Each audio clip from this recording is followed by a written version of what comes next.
What's up, family? Gerald the Bossman here. You're tuned into the Bossman Show on AM 1010, AM 1430, 1055 The King.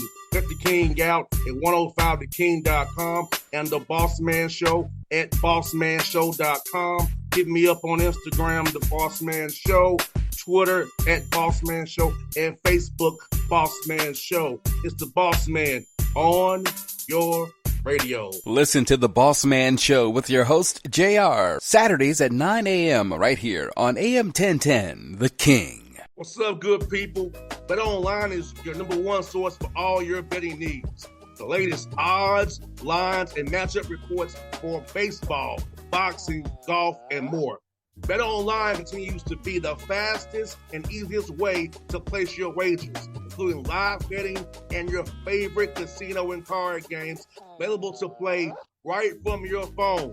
Head to the website or use your mobile device to sign up today and get in on the action. Remember to use your promo code BELIEVE, B-L-E-A-V, for your 50% welcome bonus on your first deposit. BetOnline, where the game starts.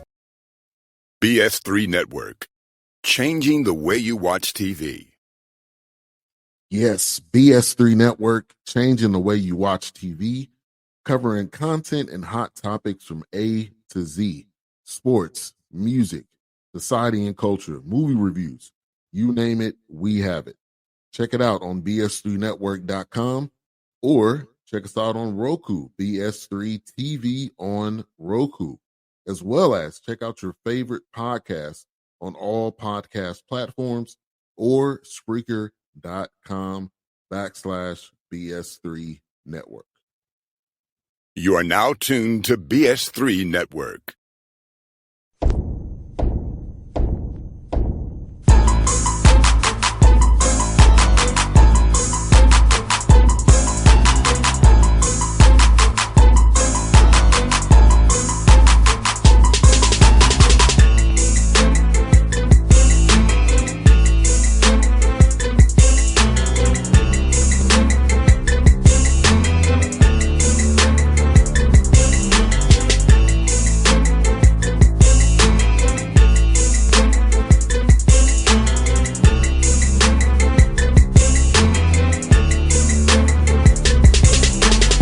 Folks, back on the Bossman Show in the Coach's Corner with Coach Jim Less of the UC Davis Aggies, with big game tomorrow against the Fullerton Titans, coming up at home tomorrow for the Black History celebration tomorrow night. Coach Les, how you doing, man? Good to talk to you for the first time on the show, man.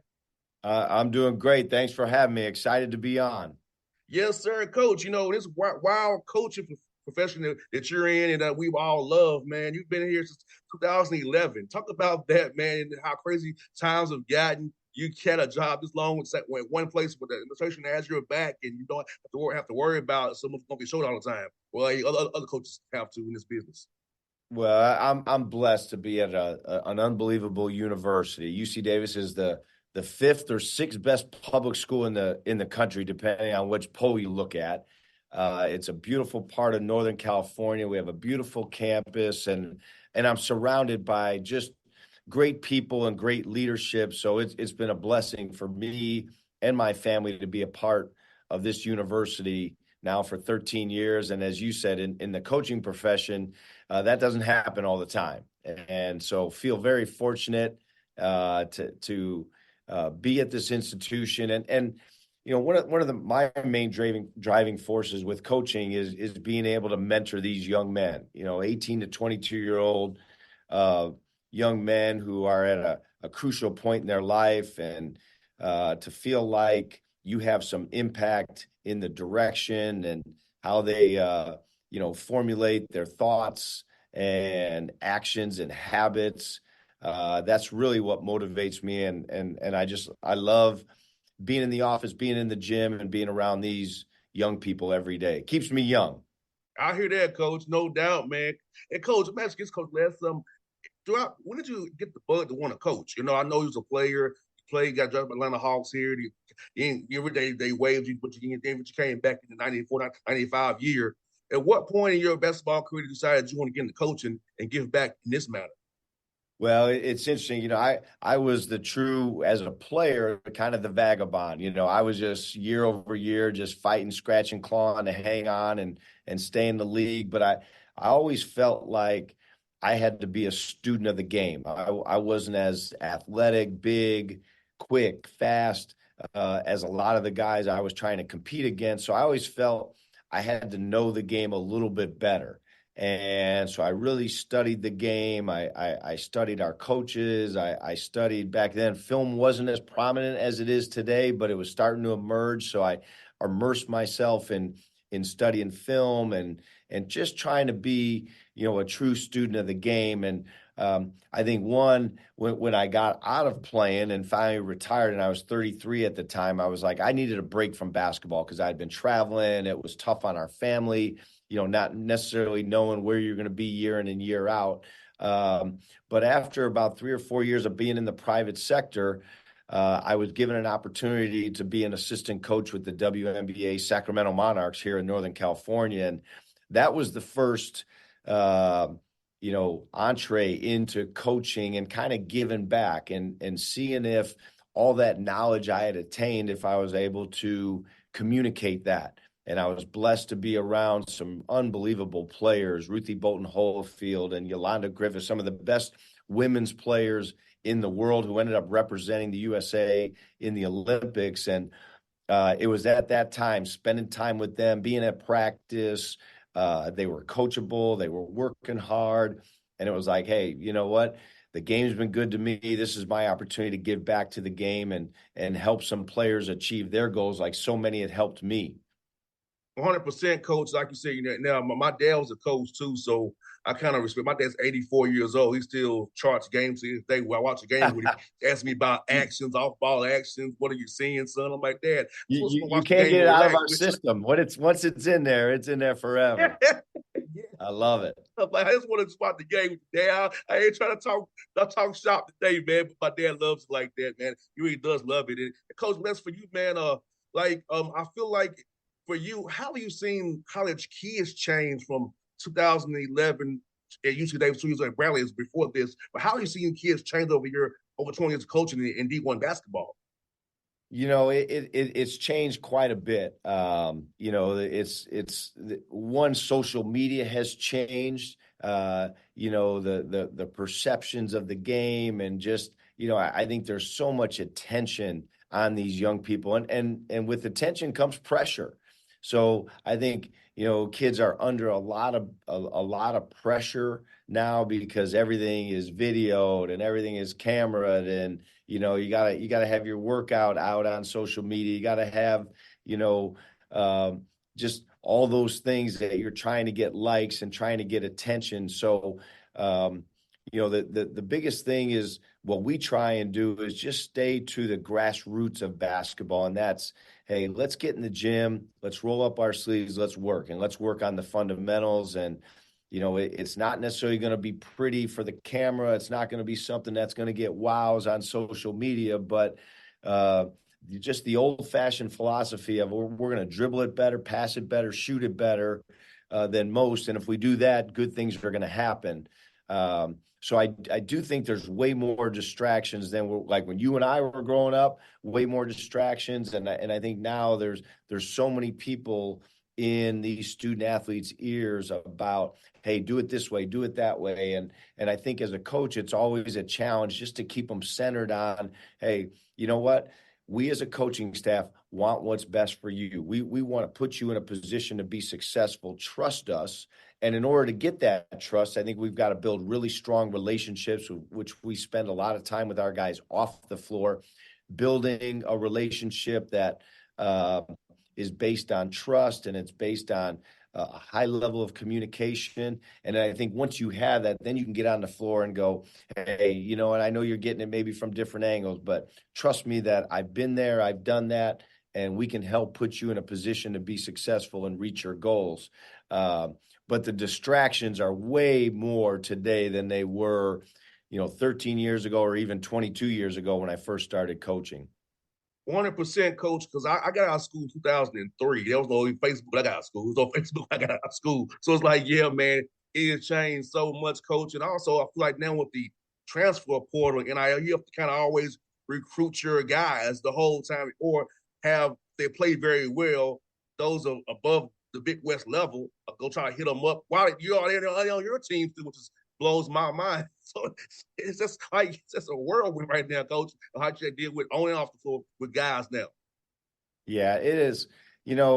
And we talk a lot about this with our staff. The landscape of college basketball, college athletics has completely changed, and the portal and the NIL, those impact us, but we still can't change who we are and kind of what our core values of our program is. We've traditionally we have found the under-recruited student athlete who loves the game, who works at the game, who wants to get better. We've brought them in here. We've worked with them.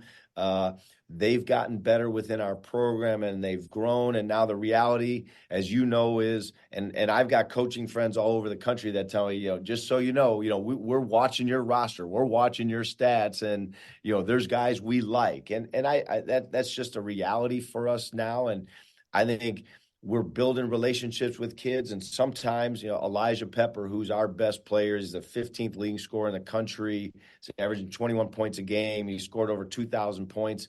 He was a guy last year that was highly recruited by many high major universities and had NIL opportunities, and he loved it here. He wanted to graduate from UC Davis. He wanted to see our program through to his final days of attempting to win a championship, which we're on the cusp of at least being in the hunt to do that. So I think you'll get special kids that want to stay and want to continue to build and be a part of this because they're comfortable. But I also know we're going to grow and develop kids, and they're going to leave because sometimes they think the grass is greener on the other side, and that's okay too. But we're not going to change our core values from what we do and how we run our program. And it's just I don't know what the future holds. I don't necessarily like what college basketball or college athletics is going through, but I do know it's just something we've got to deal with. And Coach Les, you have a roster full of international guys, which is kind of fun as well. So blending all those backgrounds together, diversity of backgrounds. So how fun it is having international guys on the roster and them learning from each other and just getting to learn and seeing them all be unified together as one. Well, it's amazing what a blessing that's been. One, as I said, we're an elite academic institution, so we draw some really quality student athletes from all over the world. And like I said, California is a destination. People want to live here. We're in a beautiful part of the world. And these young men that are coming from all different backgrounds and countries come in with a really high pedigree, not only in basketball, but also academically. And what that's done for me as a coach is, boy, I've really gotten to learn a lot about different people, different cultures.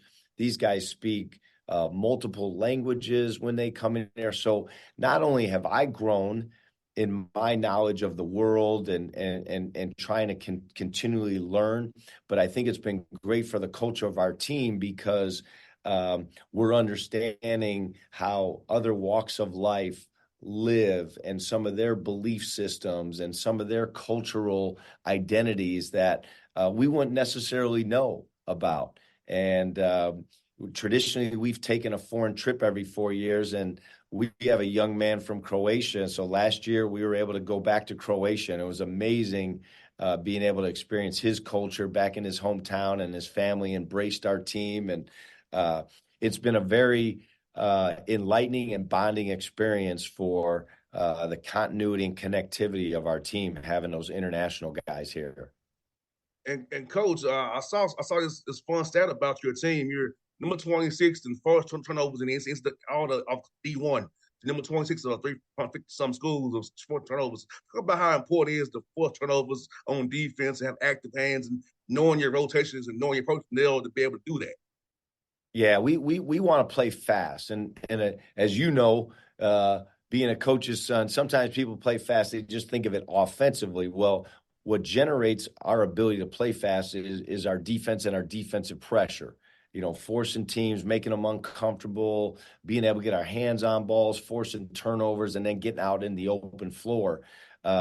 So we sell that hey, you're going to have a lot of freedom in the open floor, but it starts with, the nuts and bolts of digging in, pulling up the shorts and getting after people defensively. And I think our guys have done a great job, and it's not just one guy. We have 5 guys who are engaged.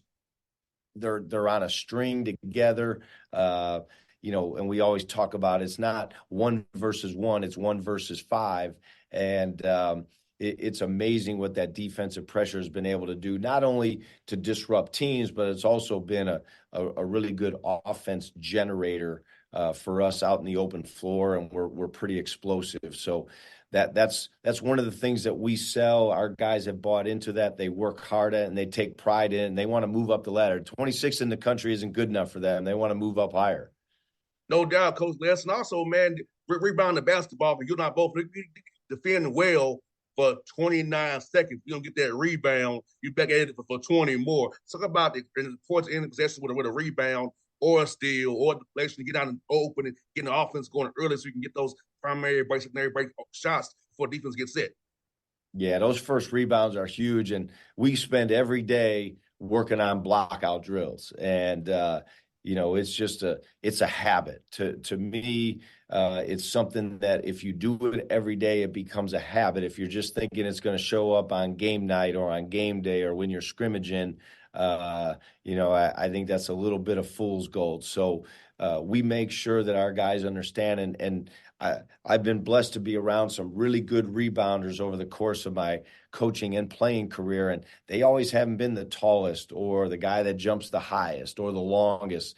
There's a lot to just having some tenacity and the want to go after balls and have some aggressiveness. So we pride ourselves on gang rebounding, and like you said, that first rebound is key, because if we pressure, we're expending a lot of energy on defense. And now you give up a first rebound and stay another 20 seconds on defense, that's going to wear your team down. So we talk about all the time, when we force that missed shot, that we want 5 guys pursuing the ball, and we still have enough juice then to get out and run. But we got to do our part and block out first. And Coach Les, also, man, did you see this coming? I know not the line non-league was 5-7, but did you see you just getting off this good start 9-2 in Big West play after going 5-7 in that non-league? Well, I'd be lying, Coach, if I told you I saw it coming. Yeah, I was concerned, around Christmas time. I thought we had underperformed, and it was different in this team because I thought our practices were really good. There was good intensity. There was good execution. We just weren't carrying over those practices into games. And, I don't know if there was a little bit of stress or strain or performance anxiety, but, we took a different tactic. We had lost a home game to Montana right around Christmas. And, there's a tendency as a coach that, you want to bust out the film the next day. You want to have a tough practice. You kind of want to, rinse the bad game away from your team with just getting after and working. And my assistants talked me into playing a little bit of wiffle ball. So we got the wiffle balls out, and we had a really competitive, engaging game of wiffle ball. And like you said, we got 7 guys, international guys. So some of them had never seen wiffle ball before or played baseball. So it turned out to be, one of the most kind of cathartic practices we've had, because kind of guys got back to just having fun. We did it on our court. So it was kind of like when we talked about after the wiffle ball game, of like, hey, you guys were communicating, you were competing, but you were laughing and you were having fun. And that's what basketball is. That's what we love to do. And we've got to bring that onto the basketball floor. And if we do that, good things are going to happen, because you guys, you have good habits and you've been practicing well. We just haven't brought that mentality and mindset to the games. And lo and behold, that really got us started with having, just a relaxed mindset on game night and really just putting into practice all the things that they work hard at every day. So once I saw that, and I think we opened our conference season with Santa Barbara, and we get a win on ESPNU at home right after Christmas, I started to feel the momentum of this group building some confidence and a better game day mentality, which has put us at 9-2 and with a chance in February to be playing for a conference championship. Last one for you, Coach. You got a big weekend. Fullerton at home tomorrow. Going over to Hawaii on Saturday. So tell me about those matchups, Coach, and what you send those guys on film. Well, first, I think we need you out in Hawaii, to do a little on-site cover, So if you can meet us out there, it'd be good to see you. Yes, sir. Yes, sir, Coach. Hey, if I didn't have to have the Hawks game on Saturday, I'd be out there, man. We got the Houston Rockets on Saturday, and we got the Bulls on Monday. And then All-Star breaks. If I didn't have that, I'll let you slide this time. No, we got, Fullerton comes in town. We had a really good close game there a couple weeks ago. We won by 2 late in the game, and it's a good athletic team. We're telling our guys, that their record doesn't, and the guys know that because we played them once already. Their record isn't indicative of how talented this team is. So we've got a lot of respect for them. We know we're going to play well. And plus, when you're at and near the top of the standings, you're getting everybody's best shot. So we know we're going to get Fullerton's best shot. And then it's always a challenge. We'll play Thursday night. Friday, we'll jump on that plane and head to Hawaii. So, there's some travel circumstances involved. And Saturday night, we got to be ready to go because Hawaii is always really good on the island. They draw a big crowd, and there'll be good energy and juice in the building. So we're trying to get back home to watch the Super Bowl with hopefully 2 wins under our belt, and puts us closer towards, us competing for a regular season championship here in the Big West. Sounds good, Coach. Well, I hope you have a great weekend. I hope we're talking again in March after you go to the big dance at the Win Air tournament, man. Hey, I'd love to be on again talking about that, boss man. Thank you so much. Appreciate what you do for college basketball. Keep up the great work. Thanks, Coach. I appreciate you, Coach. It was good to talk to you, man. It was fun, man. All right. Take care. Thanks, Coach. BS3 Network. Changing the way you watch TV.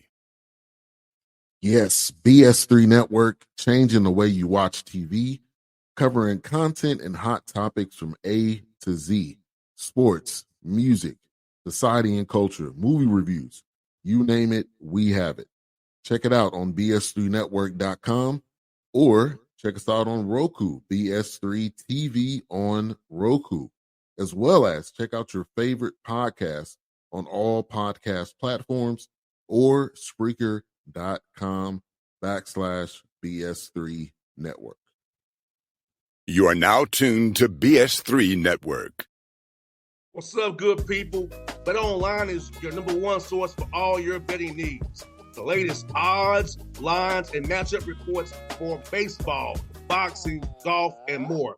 Bet Online continues to be the fastest and easiest way to place your wagers, including live betting and your favorite casino and card games available to play right from your phone. Head to the website or use your mobile device to sign up today and get in on the action. Remember to use your promo code BELIEVE, BLEAV, for your 50% welcome bonus on your first deposit. Bet Online, where the game starts. What's up, family? Jared the Bossman here.